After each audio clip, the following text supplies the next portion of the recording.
সুপ্রিয় দর্শক, আসসালামু আলাইকুম রহমতুল্লাহ। আজকে আমরা আপনাদের সাথে কথা বলবো বাংলাদেশের নতুন এক অধ্যায় নিয়ে, যার নাম হলো জুলাই সনদ। জুলাই জাতীয় সনদ 2025। এটা শুধু একটি নাম নয়, এটা একটি নথি নয়, এটি একটি স্বপ্ন, এটি একটি আশা, এটি হলো ভবিষ্যতের রূপরেখা। যে জুলাই সনদকে নিয়ে আমাদের এত আগ্রহ, এত পরিকল্পনা, এত চিন্তা, সেই জুলাই সনদের বর্তমানে অবস্থা কি? বর্তমান অন্তর্বর্তী সরকার জুলাই সনদকে কোন অবস্থায় নিতে চায়, কি দিতে চায় মানুষকে, এর উপরে আজকে আমরা কথা বলবো ইনশাআল্লাহ। জুলাই সনদ নিয়ে যদি আমরা কথা বলা শুরু করতে চাই, তাহলে প্রথমেই আমাদেরকে দেখতে হবে এর ঐতিহাসিক একটা প্রেক্ষাপট আছে। এর ব্যাকগ্রাউন্ডটা কি? কোন ব্যাকগ্রাউন্ডের কারণে আজকে বাংলাদেশে জুলাই বিপ্লবের মতো একটি বিপ্লব সাধিত হয়েছে? কোন প্রেক্ষাপটের কারণে এই যে এদেশের আবাল বৃদ্ধ বনিতা, শিশু থেকে শুরু করে বয়োজ্যেষ্ঠ মানুষ, নারী পুরুষ, শ্রমিক, প্রত্যেকেই রাস্তায় নেমে এসেছিল 2024 সালের জুলাই মাসে। এই প্রেক্ষাপট যদি আমরা তাকাই, তাহলে আমাদেরকে একটু পেছনের দিকে যেতে হবে। আমরা যদি এভাবে চিন্তা করি, 47-এর দেশ বিভাজন, তুমুল একটি আকাঙ্ক্ষা নিয়ে হিন্দুস্তান এবং পাকিস্তান ভাগ হয়েছিল। তার পরবর্তীতে আমরা দেখেছি 71-এ আবারও মানুষ জুলুমের বিরুদ্ধে প্রতিবাদ জানিয়ে পশ্চিম পাকিস্তানের মিলিটারিদের, হায়েনাদের যে জুলুম অত্যাচার ছিল, সেই জুলুম অত্যাচারের বিরুদ্ধে এদেশের আবারও আবাল বৃদ্ধ বনিতারা নেমে এসেছিল রাস্তায়। যেই যুদ্ধের কারণে, যেই আকাঙ্ক্ষার কারণে 71-এর মতো একটি ঘটনা সংঘটিত হয়ে বাংলাদেশিরা নতুন জাতিসত্তা হিসেবে পৃথিবীর বুকে স্থান করে নিয়েছিল, আমরা জানি এটা। সেই 71-এর যে যুদ্ধ হয়েছিল, স্বাধীনতা হয়েছিল, সেই স্বাধীনতা হয়েছিল একটি ন্যায় ভিত্তিক, ইনসাফ ভিত্তিক, গণতান্ত্রিক রাষ্ট্রের স্বপ্নে। যেই রাষ্ট্রে কোনো জুলুম থাকবে না, যেই রাষ্ট্রে কেউ কারো প্রতি কোনো অন্যায় করবে না, প্রত্যেকের প্রতি প্রত্যেকেরই সম্মানজনক একটি অবস্থান থাকবে, নাগরিক হিসাবে সম্মান করবে। কিন্তু আমরা কি পেয়েছি? বিগত 53 বছরের ইতিহাসের দিকে যদি আমরা তাকাই, তাহলে সেই স্বপ্ন কি আমাদের পূর্ণ হয়েছে? ডেফিনেটলি আমরা বলতে পারি আমাদের সেই কাঙ্ক্ষিত স্বপ্ন পূরণ হয়নি, এবং সেই স্বপ্নের কাছে আমরা যেতেও পারিনি। সম্মানিত দর্শক, তাহলে কি পেয়েছি? আবারও আমরা পেয়েছি সেই 71 পূর্ববর্তী একটি একচ্ছত্ব ক্ষমতা দখলের, দলীয়করণ, একচ্ছত্ব ভাবে ক্ষমতাকে আঁকড়ে ধরা, বিচারহীনতা এবং দুর্নীতিকে রাষ্ট্রের রন্ধে রন্ধে প্রবেশ করিয়ে কিছু মানুষ তাদের স্বার্থ হাসিল করেছে।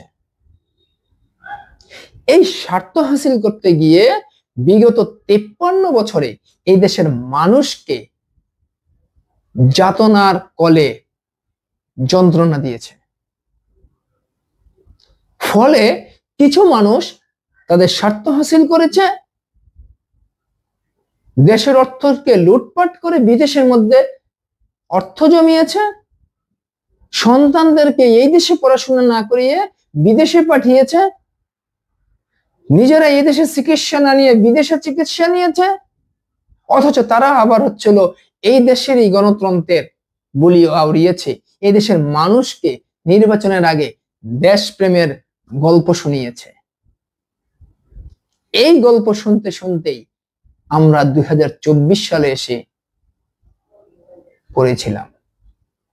2024-এর সেই গণ আন্দোলন হয়েছিল, আমাদেরকে যে অন্ধকারে নিমজ্জিত করেছে, জাতিকে যেভাবে হলো অতল গহ্বরে প্রবেশ করিয়ে দিচ্ছিল, সেই অবস্থা থেকে জাতিকে পুনরুদ্ধারের জন্য ছাত্র জনতা উদ্যোগে সর্বপ্রথম জুলাই বিপ্লবের সূচনা হয়।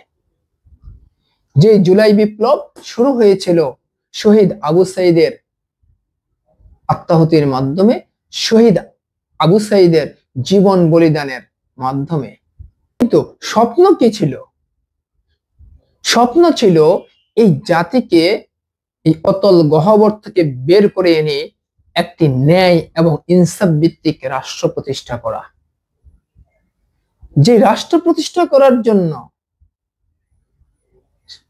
৬-৭ বছরের জাবির ইব্রাহিম থেকে শুরু করে বয়োবৃদ্ধদের জীবন দান, যুবকদের জীবন দান, ছাত্রদের জীবন দান, রিক্সাওয়ালার জীবন দান, প্রত্যেকেরই অন্তরের মধ্যে একটি স্বপ্ন লালন করেছে যে আমরা আগামী দিনে আর কোনো ফ্যাসিজমকে বাংলাদেশে আশ্রয় দিতে চাই না, কোনো ফ্যাসিজম বাংলাদেশে থাকবে না, কোনো ফ্যাসিস্টকে আর যেন এই দেশের রাষ্ট্র ক্ষমতা না আসতে পারে, সেই জন্য নতুন এই বাংলাদেশ গড়ার আকাঙ্ক্ষা লালন করেছে।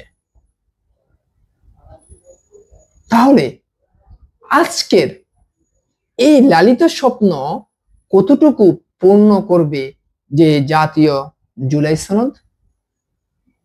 জুলাই জাতীয় সনদকে আমরা যদি নতুন পথ চলার একটি নীল নকশা মনে করি, তাহলে এই আমাদের পথ চলার কতটুকু আমাদের পথকে সুগম করবে, এটা আমাদের ভাবনার বিষয়।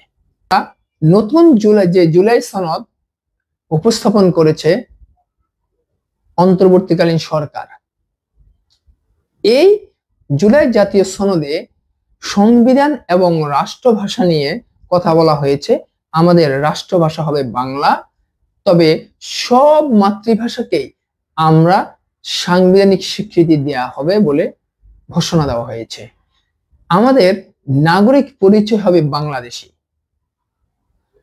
সংবিধান সংশোধনে উভয় যে কক্ষের কথা বলা হয়েছে, নিম্ন কক্ষ এবং উচ্চ কক্ষ, দুই কক্ষেরই 2/3 ভোট বাধ্যতামূলক এবং বিশেষ ক্ষেত্রে গণভোটের আয়োজন করা।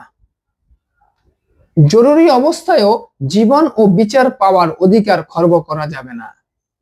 রাষ্ট্রের যদি বিশেষ কোনো পরিস্থিতিতে জরুরি অবস্থা ঘোষণা করা হয়, জরুরি অবস্থা ঘোষণা করে, সেই ক্ষেত্রে জীবন এবং বিচার পাওয়ার ক্ষেত্রে প্রায়োরিটি দেওয়া হবে।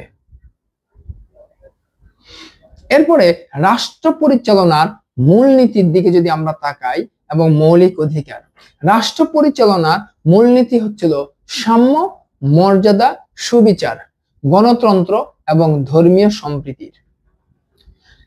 ধর্মীয় সম্প্রীতির জায়গা থেকে দেখুন, আমরা যদি বিগত সময়ের দিকে তাকাই, একটি বিশেষ দল বা গোষ্ঠী একটি ধর্মের লোকদেরকে তাদের পকেটের লোক মনে করে এবং করেছে, এবং তারা কিছু কিছু হলেই সংখ্যালঘুর উপর অত্যাচার নামে রাষ্ট্রবিরোধী প্রচারণা চালাতে ব্যস্ত হয়ে যেত। কিন্তু প্রকৃত সত্যটা কি? বাংলাদেশের মধ্যে ধর্মীয় সম্প্রীতি যেই পরিমাণ আছে, এটা সারা পৃথিবীর জন্য একটি উদাহরণ দেওয়ার মতো, এক্সাম্পলেবল সিচুয়েশন। সেই জায়গাতে ধর্মীয় সম্প্রীতির ক্ষেত্রে আর কাউকে এই সুযোগ দেওয়া যাবে না। যেই ধর্মীয় সম্প্রীতি নষ্ট করবে, যে কোনো ব্যক্তি, যে কোনো গোষ্ঠী, তাকে ইনস্ট্যান্ট শাস্তির আওতায় আনতে হবে। কারণ বাংলাদেশ হলো একটি বহুজাতি, বহু ধর্ম এবং বহু সংস্কৃতির দেশ।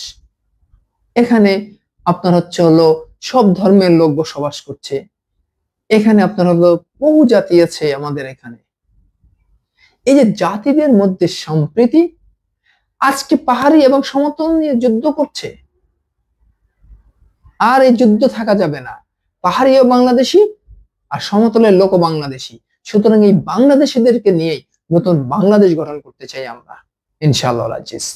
সম্মানিত দর্শক শ্রোতা, রাষ্ট্রপতি এবং প্রধানমন্ত্রী নিয়ে জুলাই সনদে কি বলেছে? রাষ্ট্রপতি এবং প্রধানমন্ত্রীর বিষয়ে বলা হয়েছে, রাষ্ট্রপতি নির্বাচিত হবেন সংসদের 2 কক্ষের ভোটে। 2 কক্ষে যারা হলো থাকবেন সাংসদ, তারা গোপন ব্যালটে ভোট দিবেন এবং সেখান থেকেই সর্বোচ্চ যে ভোট পাবে সেই রাষ্ট্রপতি নির্বাচিত হবে। সরকারি পদে থেকে কেউ রাষ্ট্রপতির প্রার্থী হতে পারবেন না। এরপর অভিশংসনের স্পষ্ট বিধান রাখা হয়েছে। প্রধানমন্ত্রীর ব্যাপারে জুলাই সনদে স্পষ্ট করে বলা হয়েছে যে কোন দলীয় প্রধানমন্ত্রী হতে পারবে না। দেখুন এটা কত বাস্তব। যখন কেউ প্রধানমন্ত্রী হয় তখন সে বাংলাদেশের প্রধানমন্ত্রী, কোন দলের না। কিন্তু যখন সে কোন দলেরও প্রধান থাকে তখন তার মধ্যে দলের লেজুর ভিত্তিটা থেকেই যায়। সুতরাং এই জায়গাতে স্পষ্টভাবে বলা হয়েছে, প্রধানমন্ত্রী যদি কেউ হতে হয় তাহলে সে যদি কোনো রাজনৈতিক দল থেকে মনোনীত হয়ে থাকে তাহলে ওই রাজনৈতিক দলের পদ তাকে ছেড়ে দিতে হবে। সে দলের প্রধান হিসেবে কোনো মতেই থাকতে পারবে না। এরপরে বলা হয়েছে যে প্রধানমন্ত্রী যে হবে ওই ব্যক্তি তার জীবনে সর্বোচ্চ 10 বছর প্রধানমন্ত্রী হতে পারবে। যদি প্রথমবার 5 বছর পায়, তারপর অন্য কেউ হয়ে গেল, কথার কথা আবার তার দল ক্ষমতায় আসলো, সে আবার প্রধানমন্ত্রী হতে পারবে।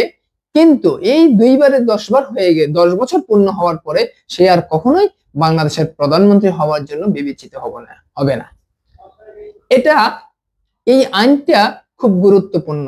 আমরা দেখেছি বিগত সময়ে বছরের পর বছর, যুগের পর যুগ একই ব্যক্তি হলো ওই দলের প্রধান, তার সন্তান ওই দলের প্রধান, তারাই হলো একটা পারিবারিক একটি সংস্কৃতি তৈরি করে নিয়েছে। কিন্তু এটা করার আর সুযোগ থাকবে না জুলাই সনদ বাস্তবায়ন করলে ইনশাআল্লাহ। বন্ধুরা, তাহলে জুলাই সনদ এটা শুধু কাগজের কোনো লেখা নয়। জুলাই সনদ এটা কোনো হলো কল্পিত বিষয় নয়।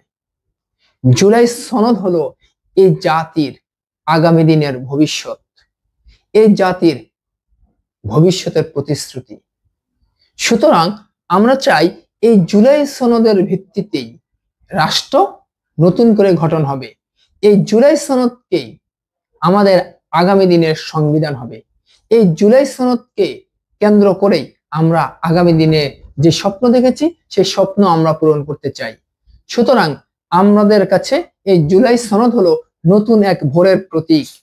এই জুলাই সনদকে নিয়েই আমরা সততা এবং ন্যায়ের পথে নতুন বাংলাদেশ গঠন করব। আজকের বাংলাদেশকে সত্যিকার একটি কল্যাণকামী বাংলাদেশে পরিণত করার জন্য জুলাই সনদকে প্রকৃত অর্থেই ব্যবহার করতে হবে এবং জুলাই সনদের পূর্ণাঙ্গ বাস্তবায়নের মাধ্যমেই আগামী দিনের ন্যায় এবং ইনসাফ ভিত্তিক বাংলাদেশ গঠিত হবে। এই আশা রেখে আজকের